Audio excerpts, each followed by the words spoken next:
If you're in sales and you're not booking 1 in 4 cold calls, that's good news. Because you could literally be making the same number of cold calls and get 2, 3, or 4 meetings every single hour you dial just by tweaking your opener, throwing the marketing pitch away, or maybe agreeing with the first objection before you try to handle it. We've broken down every single step of the cold call with talk tracks and voiceovers inside of our Cold Calls to President's Club course, where every single week inside of the community, we will literally critique and coach you on your cold calls to make sure that you are doing it right, and then hold you accountable to picking up the phone every single week inside of the community. It is the ultimate way to cold call your way to President's Club in 2025. Check it out in the show notes and enjoy this clip from the course. Alrighty, folks, you know the words for your opener, you know how those words should sound, and now you know the words for your problem prop, and now you need to know how your problem prop should sound. And so we're covering that in 3 steps. Number 1, we're gonna cover tone tips for what you should be thinking when you're delivering your problem proposition. And then from there, we're going to attach those tone tips to different parts of the problem prop talk track. And then from there, we will go through some real call reviews so you can hear what that sounds like in practice. The biggest mistake that people make when they're delivering their problem proposition is they sound like they don't really care about the problem at all, which is natural because you're not actually experiencing your prospect's pain day to day, but you've got to be able to join them. And one of the best ways to do that is think, isn't it ridiculous when you are vocalizing that problem? You need to feel like you are joining them in the pain, like it's something that you've felt before. Emote here and get big with the energy of the craziness, of the frustration, of the anxiety related to the problem, and that will get your prospect's attention. And so you'll notice most of that big emotion comes at the front end of the problem proposition when you're describing the triggering problem. When you're describing the triggering problem, oftentimes that's when you want to think, isn't it ridiculous? Or isn't it ridiculous that you literally have to sift through 2,000 inbound applications? Right. And that's the type of tone you use when you're describing the annoyances or the emotion inside of the triggering problem. Yep. From there, the solution is really an afterthought. Similar to what we discussed with the opener, is you don't want them focused on a hard pitch. Yep. You want it to be like, look, so we do this thing, so you don't have to do that shitty thing over there. Mm-hmm. That's how the tone should sound when you're going through your solution. And so the last step with the low friction call to action is you're asking them for a meeting, which is honestly applying some pressure to them. And so you want to release that pressure with your tone. And the best way to do that is to shrug while you ask for the interest. You might say, I know this was totally out of the blue, but are you open to learning more when I'm not cold calling you out of the blue? It's sort of like a laissez-faire, take it or leave it kind of thing. So let's actually drop into some more call reviews and let's hear what this sounds like in practice. All right, so this first call is again from McKenna at practice. We're gonna play all the way through the opener and the problem prop so you can hear them both together. Hello. Hey, Nick. We work with a couple other career coaching companies in the area. It's McKenna with Practice. Have you heard that name tossed around? No, I haven't. No worries. It sounds like this is a good old-fashioned cold call, which means it's probably going to be a little awkward for the both of us. Do you mind if I take 30 seconds to explain why I'm calling and you can hang up on me at any point? Well, sure. So again, she did a great job with that familiar tone and that laugh in the transition from the heard the name tossed around opener to the permission-based opener. And now she's going to drop into the problem prop. Thanks. I appreciate it. Well, I noticed that your team offers my plan to coaches, and then they book directly through your guys' homepage their sessions. And oftentimes we hear when coaching orgs offer this level of precision, it's great for their clients, but it adds some overhead to your guys' plate. So managing the scheduling, the invoicing, the coach payout, like the resource tracking and sharing as well. We ended up building a platform specifically for coaching organizations to house and then streamline a lot of that. I'm sure you guys have a great system in place, but I am curious if anything I mentioned just resonated with you at all or not. Cool. All right, so here's what I liked about McKenna's problem prop. So her triggering problem included some really, really good context. It was, I noticed that you offer customized coaching solutions, and that immediately gets the person to sit up and think about the setting or the things that they're offering that are related to the problem they solve. And then from there, she got into the specific annoyances of why that context leads to problems with invoicing complexity, scheduling complexity, and all of these other things. If I were to give McKenna any sort of feedback, it would actually be on her one-sentence solution. Where her one-sentence solution is a little bit vague, where she's saying we streamline all of those things because we're a purpose-built platform for coaching organizations.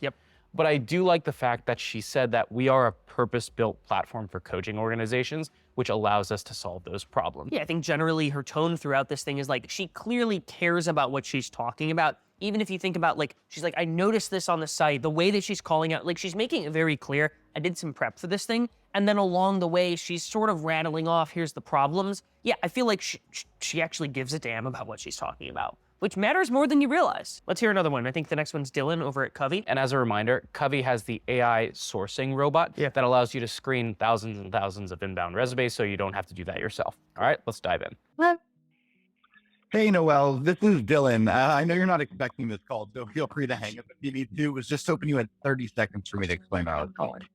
All right, so he's starting with a standard untailored permission-based opener. Yep. Solid opener overall, but I would have loved to hear a little bit of context on the front end. I'm sorry, Dylan from where? It's a company called Covey. Have you heard that name tossed around before? No. So you'll notice he actually does it the other way around, where he rolls into the heard the name tossed around opener.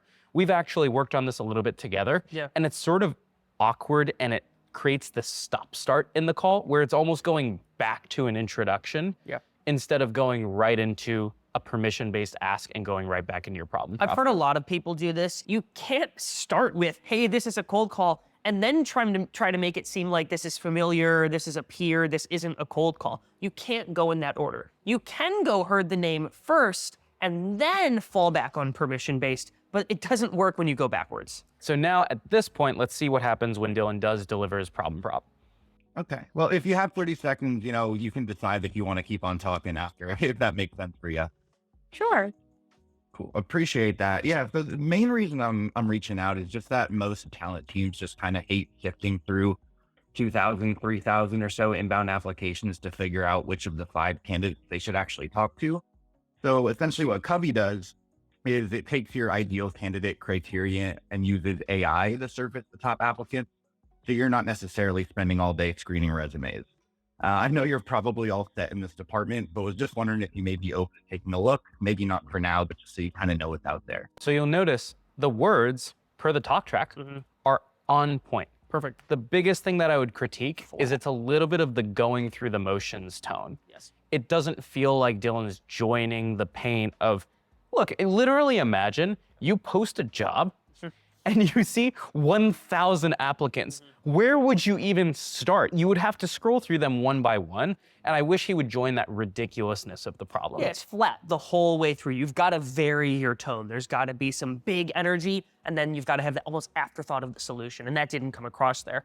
It felt like he was reading the script. Exactly. The other place where I noticed it being a little bit flat was when he had the low friction call to action. He said, I know you may be set in this department. And just some of that is very corporate language versus saying something like, look, I know you probably totally got this stuff taken care of, but are you open to taking a look? And using that shrug tone at the end. Let's go through a third one with Sean from Vitable. Great. So this is Vitable, which, reminder, is a benefits platform to help home care agencies. Human Resources, Mary Calder. Hi, Mary. This is Sean with Vitable. We spoke with you guys back in April 2022. At the time, you guys were interested in hearing about what home cares are doing for ACA compliance and benefits. Just hoping you had half a minute to tell you why I'm reaching back out, and you can let me know if it makes sense to talk. So we covered this before. Really good context up front. Tone and delivery, a little bit flat. So let's see how he drops into the problem prop. So he just got permission to proceed. Okay. Awesome. Well, usually when I'm speaking to HR managers and PA, you guys have that wonderful problem of staying ACA compliance with limited options to do so. I'm guessing that you guys probably already have this taken care of, or is this something that you might be exploring right now? So yeah, I work with Sean, and he's an awesome rep. You can hear he does deliver a problem. He starts with a problem. He goes, you have the wonderful problem of trying to stay ACA compliant. but there's definitely more he can layer in to make that more specific. He could talk about the time of year. Typically around Q1, folks are thinking about their benefits. Or he could layer in the trigger, which is often when they hit a certain employee threshold. Usually when I talk to a home care that's growing, this is something that comes up. And so what I would encourage Sean to do here is think about what are some of the things that surround that problem that I can include to show that I know it even more deeply than your run-of-the-mill cold caller. Tone-wise, there was a good laugh on the front end as he dropped into the problem proposition. Yeah. But then from there, he was just sort of flat, monotone the entire time. And I wish he would join the ridiculousness of the problem of staying ACA compliant. The problem is there wasn't a lot of ridiculousness to join because it wasn't a very triggering problem. So I think sometimes the word is actually preventing the tone from coming through. All right, one last one. We are going to listen to Marissa from Vitable as well. Hey, Mark, this is method is Vitable. I know you didn't expect me to call you this afternoon. Do you mind if I just take a minute to explain what I'm calling you about? Awesome. So I work with a lot of home care agencies that have more than 40 full-time employees. And majority of the time, they are telling me how difficult it is to find health benefit plans that are ACA compliant and affordable. I'm just curious to know if this is something you're coming across as well. So she did a really good job explaining the problem here. You can actually see if you compare her problem proposition to Sean's, she layered in a bit more. She talked about the more than, I think, 40 employees. She mentioned the ACA compliance and affordability piece because that's a two-part issue with benefits. And so there was a bit more detail that clearly got the guy's attention. What was missing was she didn't really give him any insight into what Vitable does. She didn't give him any insight into that one-sentence solution. And I know if we continue here, the guy's like, yeah, but like, what is this about? Part of the reason for the one-sentence solution is if you're only talking about problems, they're like, what's your intent here? What are you looking for from me? So let's listen to the reaction. No, we actually, we have a great broker right now. Okay. Oh, well, we actually work with brokers. We're built specifically for home care that we do a lot of partnership. This is something that would... So you'll notice that there was a little bit of confusion around the solution that Marissa was offering. But otherwise, I would say her tone throughout the entire thing was really, really, really solid. She did her context up front. She sounded like she actually took the time to research the prospect, and it sounded like she was joining the pain. If she has a one-sentence solution, I think this easily becomes 3 out of 3 a green tape. Yeah, I think I work with them, and so this actually is a very, very common misconception folks will have when they're cold calling is they're calling about health benefits. And when she mentions benefits, they're like, oh yeah, we work with an insurance broker. And so actually she does a really good job being like, wait, no, we do work with people who have brokers. And so I think she does a good job catching that. She might include in her one-sentence solution, whether or not you work with a broker, we can typically help. And I think that would help have that not fall out from underneath her. All right, so you just finished learning with your feet up, just like the heard the name tossed around opener. It's time to do now. It's time for a little bit of homework to actually apply this material. So your homework at the end of this section is as follows. You already wrote out your opener and you've been practicing that. Now it's time to do the same with your problem proposition. So take your opener and now attach whatever problem proposition you want to use using the principles we talked about. Layering in descriptors, chunking up if necessary, including the one big problem or the 3-part problem, depending upon what you sell. And now start to get some reps of that coming out of your mouth so that you can nail the tone, where you get the big emotion, where you get the shrug when you go for the meeting at the end. Start getting those reps, and we will see you on the next session, which is a recap of the first 60 seconds.